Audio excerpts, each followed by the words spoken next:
Welcome to the Hype Life Podcast Experience, where we teach you what you won't learn in school. From careers to financial literacy, we give you the information you need to bridge your passion with your purpose. Welcome back. Thanks for joining us for another episode of HypeHuddles. Today's guest is Kristen Johnson, a Bronx native who has always led her life with purpose. Now, Kristen is a creative. She is also a teacher, and she's also a yogi. She's many things, and she owns it to her fullest. I love speaking with her. I'm really excited to share this episode with you. So let's just dive right in. It seems like you work for yourself. Is that accurate in a way? Because you're controlling your work? Yeah, for the most part, I work for myself. With some productions, I do sign contracts with them, and that's not a contractor role. But yeah, I'm able to make my schedule as I please. And it took a long time to get here. Like, this was not overnight at all. I've been a teacher. When I was little, I used to say I want to be a teacher, but as I got older and I started to learn, that I had a passion for writing, I had a passion for cutting up my clothes and turning it into something else other than it was. I'm the youngest of 6 children, so I was able to like thrift through their clothes and make it my own as well. So it's been a long journey of me just doing the things that I love, and now thankfully I'm able to do that as my career, and it's really dope. But it wasn't always easy because I do come from a Caribbean background. And in a Caribbean household, a career is a nurse, a lawyer, a teacher, a doctor, those type of,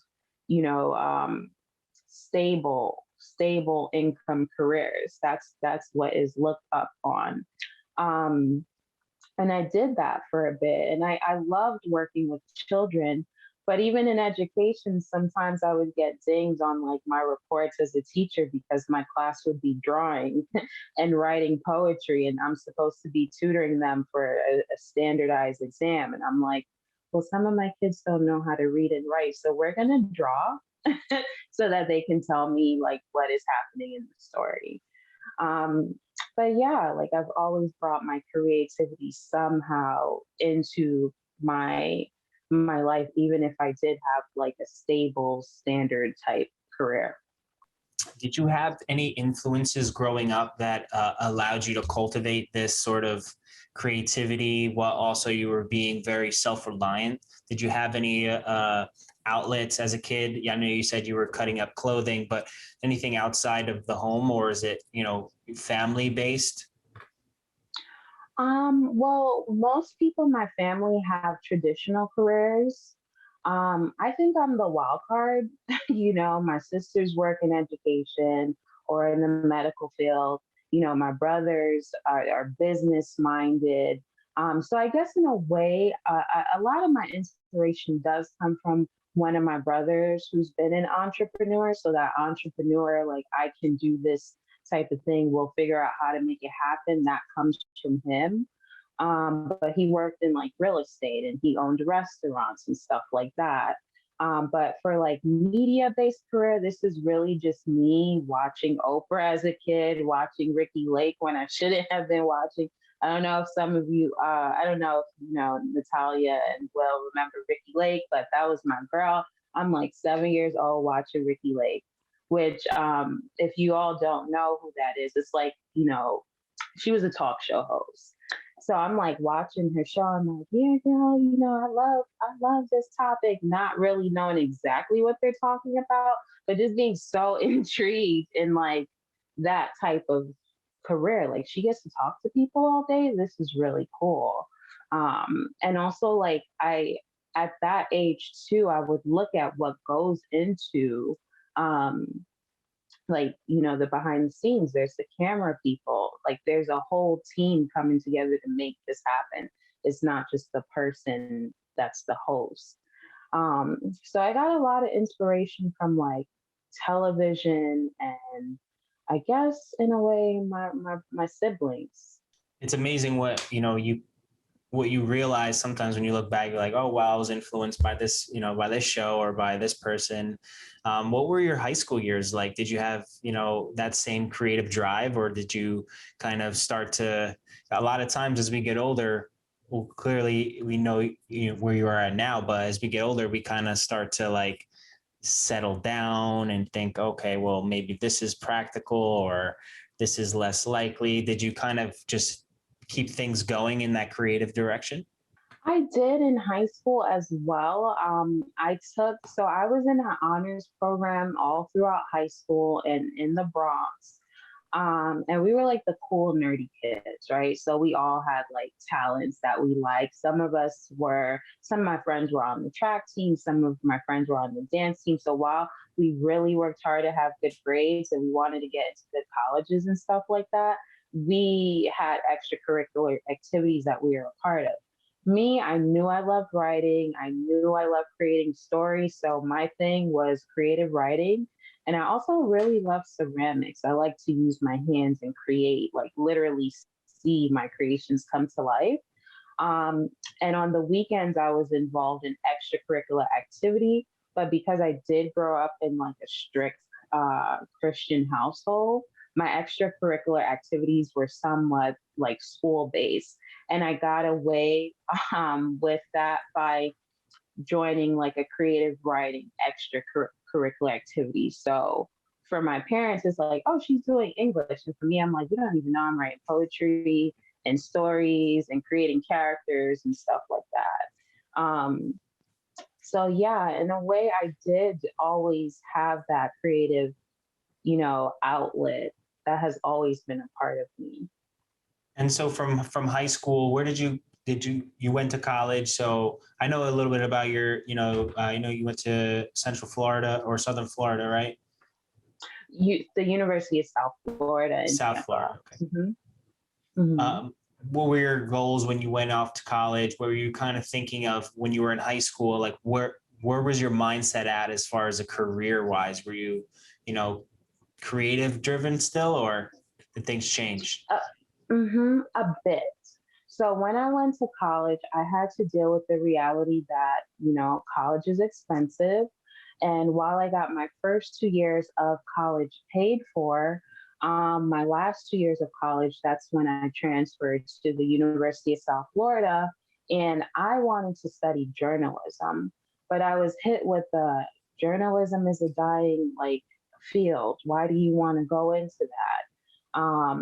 So, I had a lot of fear when it came to that decision of choosing my major. And again, like I kind of I took a creative way I took a creative route to do what I wanted to do essentially. And I was like, you know what? I could probably study communications. And I remember telling my parents, like, oh, this is going to help me to work in business. Like, I could work in the hospital if I want to, I could work for an educational company. But I was really taking like media based classes and women and gender study classes and things like that. Um, so I found a creative way to kind of do what I wanted to do and learn what I wanted to learn. But I really did want to go to school for journalism. I just had that fear that I wouldn't get a job when I graduated.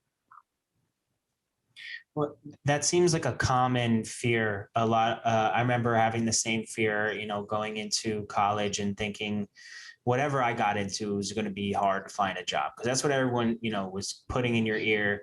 What do you have to say to the young person who's maybe here now or who's going to listen to this later, that's thinking they want to go into a certain field and they're being told by someone that, oh, there's no money there, there's going to be no jobs. Do you have any advice for those people? And also, are you happy the way things turned out for you and that you didn't go into journalism? Hmm. So that's a twofold question. So I'll answer the last part first. Am I happy I didn't into journalism? Sometimes I do think back and I wish that I did. But with studying communications, my major was media and media studies. So I still got to learn different things about the industry. So it actually worked out really well.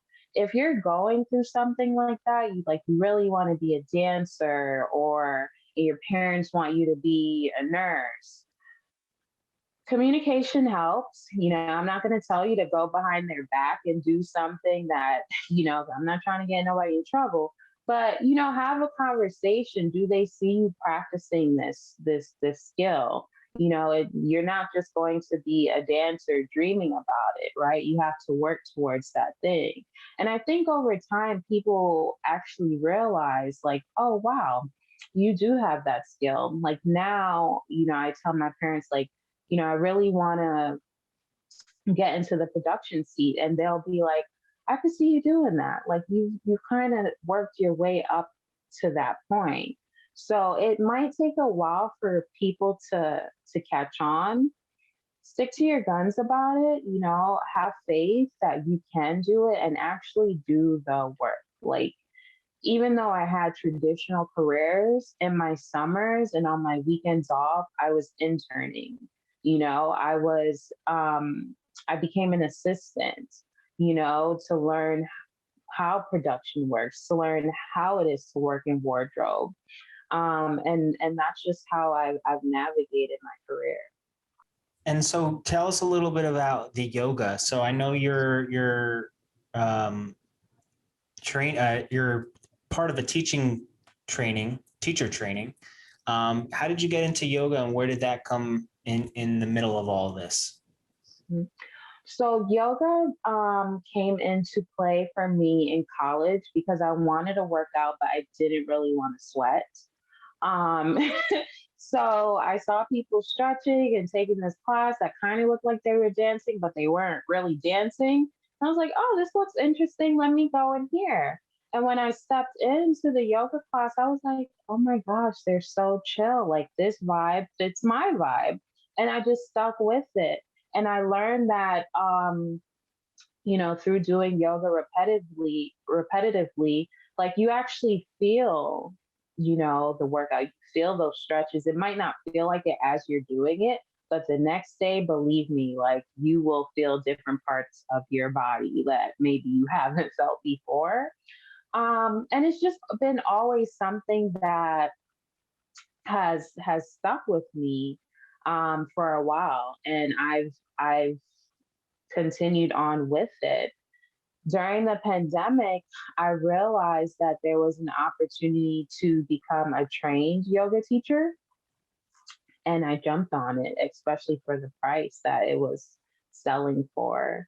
And my journey has continued since then.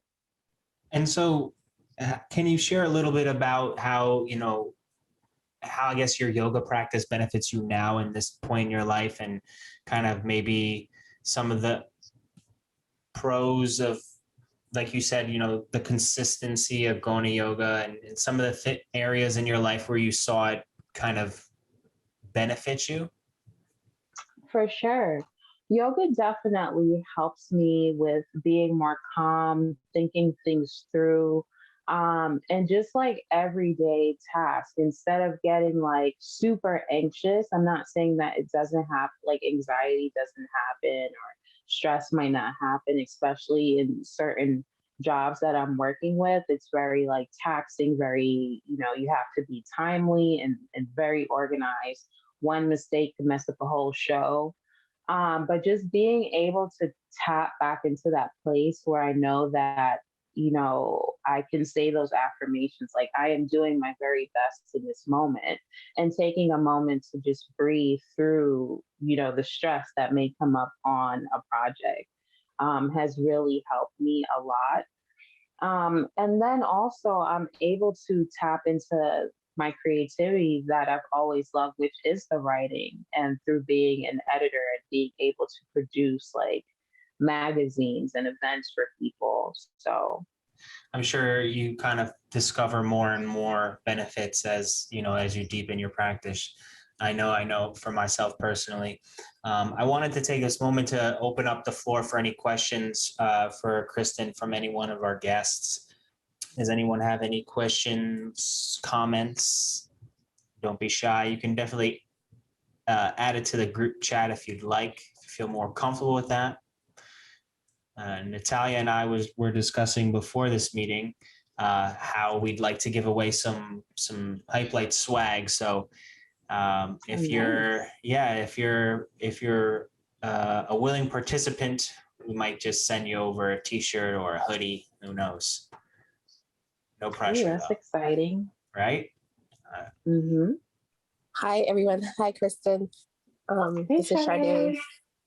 I am listening to your story and I feel so inspired. And you mentioned a lot about having to be creative to follow your own path, and in spite of what your family might be, expecting from you and what you really want. I'm curious to know if there was any one person, maybe two people who mentored you or who, helped you think this way, or were you always this ingenuitive? Okay, that's a good question. Thanks for being here. Sade is also a yogi and my friend. That's a really good question. I would say that I've always kind of been that way. There's a 10-year gap between me and the next set of siblings, which are twins in my family. So I was kind of just in my own little world. Like I had no choice but to be creative and make things up because 10-year-old is cool. Like they don't want to play with a baby. You know what I'm saying? Like you're cute and then it's like, get away from me with siblings. So I kind of just figured out like my own things and things that I love. And I've stuck to that. As far as mentors, definitely growing up, I grew up in the church. And there were always like strong female leaders in the church that kind of helped me just be strong and sit in my strength. And also my mom is a very strong woman. So my siblings, have grown into very strong women. As I've mentioned before, my brother had a very entrepreneurial spirit and I saw that growing up. And I also just, growing up, like he just seemed to have so much freedom. He did what he wanted to do and created the life that he wanted to live. And I was just like, well, if he could do that, I can do that too. And if I'm going through anything now, like as a new business owner, being a creative contractor or creative consultant, he is my go-to person when I don't know like a certain thing or I'm wondering how much should I charge for this? He's like, oh, put these numbers down here. How does that feel to you? So being able to have someone like that on speed dial has been very helpful in my journey. Any other questions for Kristen? I have one.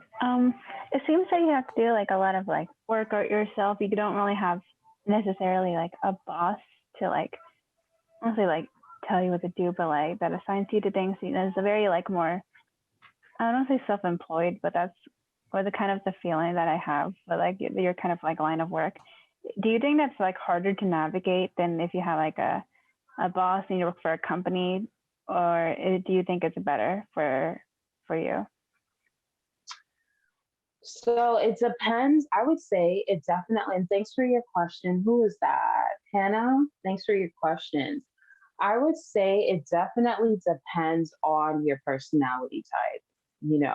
When I first started working for myself and navigating through, it was difficult because I realized like, okay, if I want to make money, I need to get out of bed. Like, I need to check my emails. I need to put myself on a schedule like I'm working a 9 to 5 or 11 to 7. Like, I get to make my own hours, but I have to do the work. So if you're someone who takes initiative and, or can train yourself to take that type of initiative, you definitely can. Anybody could work for themselves. You know what I'm saying? So when I first started out, I had left education, so I stuck with that schedule. I was like, I'm going to work Monday through Friday from instead of like 7:30 a.m., maybe like 9 a.m. And I want to be finished at 2 o'clock because I want the rest of my day to do whatever I want to do. So I stuck to that schedule. And then I realized, oh, well, maybe if I work more on these days, then I don't have to work on Friday. And I'm like, I make my own schedule. Like, I don't have to work on Friday if I don't want to. So, I just had to like be very consistent with my work, make sure that even though I'm working for myself, the end goal is to supply something to my clients. So with working with the magazine, like I had to edit and I had to meet deadlines so that it could be sent to the printing team or the graphic designers to do what they had to do. So you do have to like, manage time management is really important. That was really good. I enjoyed listening to that part. So I also work in education, and I'm also a Mm-hmm. creative. And I listened to you, and you're a jack of all trades. And you were able to. You seem very balanced, and you seem very organized. I guess essentially my question is two-part. Okay. How did you make the transition? What mindsets did you have to overcome to make the transition from working in a 7 to 3 in education to like being a full-time entrepreneur? And then how do you, I guess, focus while you are balancing so many different creative thoughts? Because for me, being a creative can feel overwhelming. So how do you balance that and focus in? Okay. Well, thanks for that question, Sade. So first part is I made sure that I could stand alone before I jumped out in the river. I didn't just leave education and was like, I'm about to do this creative thing and it's gonna work out. That's not how it happened at all. What happened was I realized that a portal opened for me when the pandemic happened. And I invested in myself by taking a yoga teacher training course. And from doing that, I was like, I really love this. I really love this community. We call it the tribe. I really love this tribe. Let me see if there's anything that I can give back to this group. And I paid attention to the different opportunities that were being put out by the owner. And the first thing that she asked for was, is there anyone who knows how to do copywriting? And I was just like, I can definitely do that. So I sent an email with my resume and the door opened up. And from there, she was like, is there any stylists? And I was like, I could definitely help her with that. And I jumped on that opportunity. And because we already had the open door for me hopping in as a copywriter, that it was like, oh yeah, like I'm gonna let you do this because I already know your vibe. And from there, like coming in, I was able to share my expertise. And I was just like, so you don't just need a copywriter, like you need a whole team. You know what I'm saying? And we worked on that together. And that's really how, like, I was able to take a leap of faith and jump into being a business owner, and leaving education. I made sure that I was able to stand on my feet with the projects that I were doing. And it was just a ripple effect. Like from investing in myself, I was able to invest in other people. And then other people were like, oh, hey, like, I didn't know you did this. Can you help me? So that's kind of how it was. And then you had another question. How do you balance it all? I have a planner. I love to write things down. So I make sure that I manage my time that way. And then I use a time management tool online as well, called Honeybook. And Honeybook kind of like keeps me in line with all of my projects. So I'm able to email people, schedule things out, send invoices, everything straight from Honeybook. And that helps me. Love that. Thank you. You're welcome. If I could just drive in a point, I think I'm seeing this reoccurring theme from you, Kristen, and I really want to drive it home for the young people listening. And it's this initiative, right? Like you didn't wait for someone to contact you. You saw an opportunity and you went for it.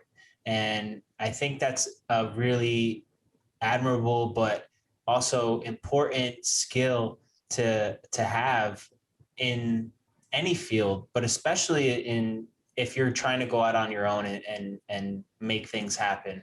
And I think for Hannah, I know as a high school student, it seems to me that Kristen never, I don't know if you've ever doubted yourself, but it seems like you've kind of just been very confident in who you are and in your capabilities. And when you saw the opportunity, it's almost like you've been preparing for it your whole life. Is that something that you would agree with? Yes, partially. I definitely have doubted myself, especially when I sit in the positions that I do. I'm like, oh my gosh, what did I just do? What did I sign up for? Can I really do this? And that's when I got to tap into my yogi side. And I'm like, okay, girl, like, yes, you belong here. And, I say the affirmations. Like, I realized too that a lot of the affirmations that I say have come from my upbringing in the church. So we'd say like Bible verses like, I can do all things through Christ who strengthens me, or I am fearfully and wonderfully made. I might be scared as all day, but I say those things to remind myself, like, I belong here. I can do it.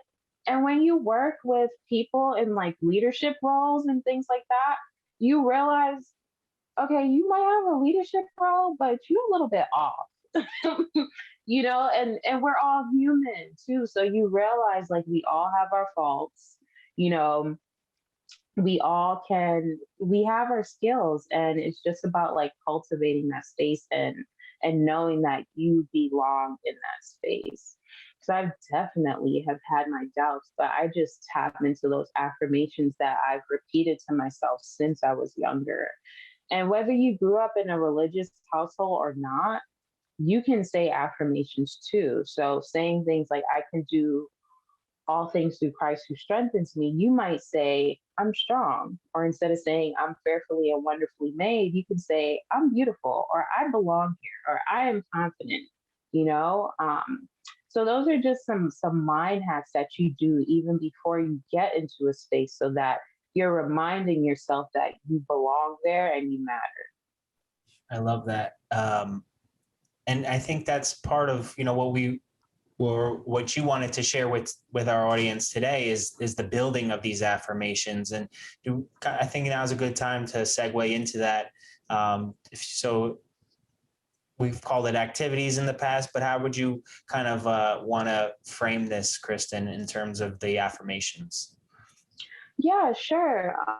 So those 4 questions that I asked earlier, that's an easy way to create affirmations in your life, or to create positive visualizations, like actually seeing yourself there. Like one of the girls earlier said, I run on the track team and I want to be back with my team. Okay, let's write that down. What day do you want to be back with your team? How soon do you see this happening for you? How do you want to feel when you're with your team? So if you have a pen and paper, I can like give you the questions and like just give you a moment to think about, oh, thanks, Will. Gotcha. Since Will put it in the chat, maybe we can just talk it through. So, just take a moment to visualize where it is you are in the future. For me, I'm going to be starting with a new team, so I won't go too far into the future. I'll go about 2 weeks from here, right? So I see myself working on a production set. And I'm saying it as though I'm already there too. That's another mind hack thing that I do. I don't write it as if it is the future. I say, right now, I am on a production set. You say it as if it is the present. So the next question says, what do you do? So for me, I would write something like, I am assisting my team in making sure that the set looks as presentable as possible for this live show. Or I'm in the break room getting to know my teammates better. Or I was just offered an opportunity to do another role that I really want. You have to answer these questions as though It is already happening for you. So I would take a moment to do that. And then who are you with? I'm with an amazing team. Everyone is friendly. Like you can go as deep as you want to go. Everyone is laughing right now. Everyone is clapping because we just had another great day on set. And then the last question would be, how do you feel? So for me, I might say something like, I feel super accomplished in this moment, right? So you answer these questions, you write the vision and make it plain. That's something else that I was taught growing up. Write the vision, make it plain. This is exactly what you're doing. And you visit this sometimes to see how you're doing on that goal setting or that manifestation that you want to happen for yourself. How's it going for you?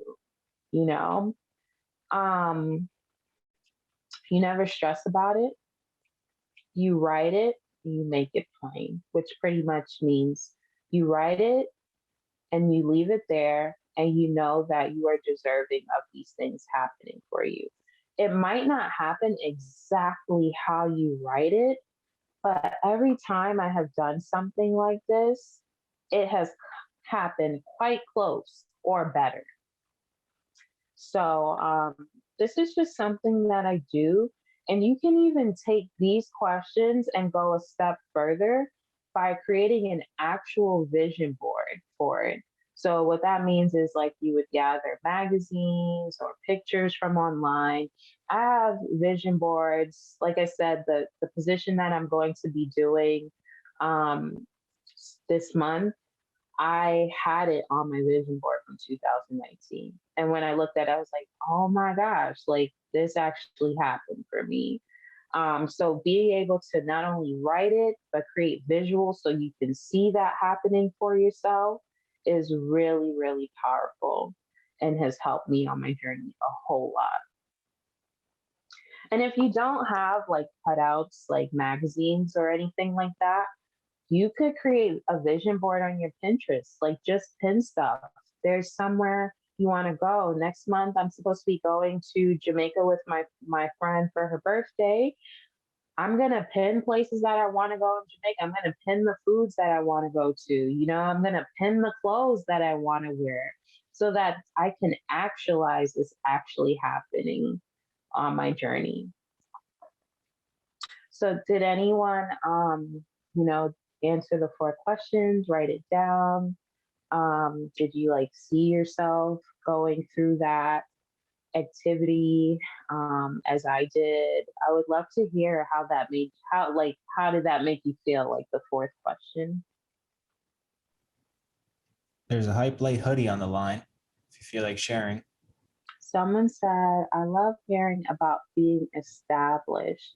Do you have a question about that? We could dive more. We have a few more minutes, so I don't mind diving deeper into that or answering any questions anyone might have. Hi, this is Indra. Thank you for being here. Should I turn on my camera? You can. That would be lovely. Okay, hold on. Let me do that. Hi, everybody. Hey. Hey. So I was looking. Hey. How are you? Good. This is so great. I follow a Moonology book, and they talk about how, manifesting the feeling is so important. So this is so amazing just for you to go through this exercise. So I'm already thinking about, and I'm going to go back on the Pinterest also and put something together. Awesome. Thank you so much for being here. This is BYM Tribe. Yeah. I appreciate it. And You're welcome. It really does help when you are able to see it, So I have inspiration all around me. If I start feeling a little bit anxious, I look at my phone and I'm like, okay, this is what I'm working towards. Or, okay, y'all getting on my nerves. In 2 weeks, I'm about to be in Jamaica, So you just keep that inspiration around you. And it has really, really helped me with my mindset and my day-to-day. Thank you so much, Kristen. Thank you. You're welcome, for sure. Well, that is all I have for the activity. Um, Feel free to write me if you're a little bit shy. You can write to me on IG and we can talk through it. I'm pretty quick with responding to people if I get a moment to. That's actually like how I take breaks sometimes during the day. It's just like scrolling, getting my mind off my project and see what else is going on in the world. So feel free to reach out to me and I can help you or answer any questions that you may have or point you in the direction of who can help. Talia just added your Instagram handle for anyone that's interested. It's in the chat. Cool. But before we depart, we do have one final segment of the HypeHuddle show, and that's our final five. These are final 5 questions for you, Kristen, and Natalia is going to take it away. Cool. Hey, Kristen. So Hey. super excited to hear what you have to say for these next 5 questions because I feel like I've just been like mind blown with a lot of what you've been sharing about affirmations. Something so, I don't know, simple. That makes me happy. Very. Yeah. Okay, so for the first question, we want to know if you could speak to your high school self today, what is the one piece of advice you would give to yourself? I would tell her to keep on going and keep finding creative routes to do what you want to do, even if people tell you not to. Just keep going, girl. You got it. I love it. All right, next we want to know what's your favorite wellness or even business related book according to like what you specialize in? Well, right now I've been diving back into The Alchemist, because I feel like I'm on a road of alchemy, like just, writing things down and making it happen. So I would definitely recommend that book if you haven't read it. I love that. Okay, thirdly, we want to know what is a common trait that you've noticed that people who succeed in your business have? You definitely want to be helpful. There are some people in the creative industry that can be more type A, or a little bit mean, but people won't want to help you if you bring that type of attitude, especially in the creative realm. But I've come across it. So you definitely want to be helpful and do your skill to the best of your ability so that people can recognize that in you and refer you to other people. Awesome. All right. So what are some of your hobbies? Definitely yoga, shopping a little bit too much, brunching it with my girls. Those are just a few of my hobbies. I love that. Definitely some strong self-care in there.